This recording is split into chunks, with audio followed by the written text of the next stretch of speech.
তো হে এভরিওয়ান, সবাই কেমন আছো? আশা করছি সকলে ভালো আছো। তো তোমাদের আশীর্বাদ আমিও ভালো আছি। তো আমার আজকে একটা পার্সেল এসেছিল। তো পার্সেলটা এমন টাইমে এসে যে ক্যামেরা করার সুযোগই পাইনি, তোমাদেরকে আর দেখাতে পারিনি যে ডেলিভারি বয় এমন টাইমে এসে বাড়ির সামনে হর্ন দিচ্ছে। সেই সময় আমার তরকারি কড়াই পুড়ে উঠছে। তো সেই কারণে আমি তার উপরে এনে রেখে দিয়েছিলাম। যে এখানে আমার দুটো ব্যাগ অর্ডার দেওয়ার ছিল। তো ব্যাগ দুটো অর্ডার দিয়েছিলাম, কারণ যে এর মধ্যে যে কালারটা আমার ভালো লাগবে সেটা রাখবো, আর যেটা ভালো না লাগবে সেটা রিটার্ন করবো। তো এটা দেখো, একটা মানে ব্ল্যাক এসছে আর একটা মানে পার্পেল এসছে।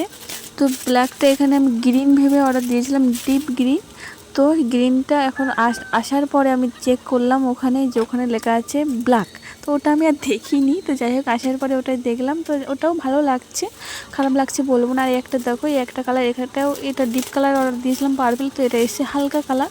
হালকা কালার ভালো লাগছে না বলবো না, ভালো লাগছে। কিন্তু আমি ডিপ কালার, একটু সামান্য ডিপ কালার অর্ডার দিয়েছিলাম, সেটাও ভালো, কিন্তু সেরকমটা আসেনি। তো যেটা এসে সেটাই ভালো। তোমরাই বলো এর মধ্যে কোন কালারটা ভালো লাগছে, তো সেটাই রাখবো।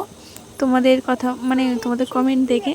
তো চলো, এই যে এখানে আমি এর ডান্ডাটা খুলে দেখছি, যে দেখতে পাচ্ছি এর বেরুনি করা আছে। বেরুনিটার জন্য আমি অর্ডার দিয়েছিলাম, মানে এটা আমার খুব খুব পছন্দ হয়ে গেছিলো বেরুনিটা দেখে। তো এই জন্য আমি বেরুনিটা দেখে অর্ডার দিয়েছিলাম, এই যে হাতে ঝোলানোর জন্য।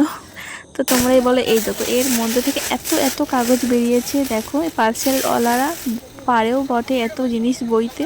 তো যাই হোক, একটা রেখে এই যে এটাই ফাইনালি আমি রাখলাম নিজের কাছে। দুটোই ক্যান্সেল করে দিয়েছিলাম, রিটার্ন করে দিয়েছিলাম। দেওয়ার পরে ভাবলাম একটা রাখি। যাই হোক, যা এসে কালারটা মানে খুব একটা খারাপ আসেনি, সেই জন্য ওইটা রেখে এটা মানে আবার জায়গার জিনিস জায়গায় দিয়ে দিচ্ছি। ব্ল্যাকটা রিটার্ন করে দিলাম। তো দেখো, এই যে এইটা রাখলাম। তোমরাই বলো কেমন হয়েছে, কেমন লাগছে। এই যে বেলুনিটা দেখে আমি ভালো লেগেছিলো।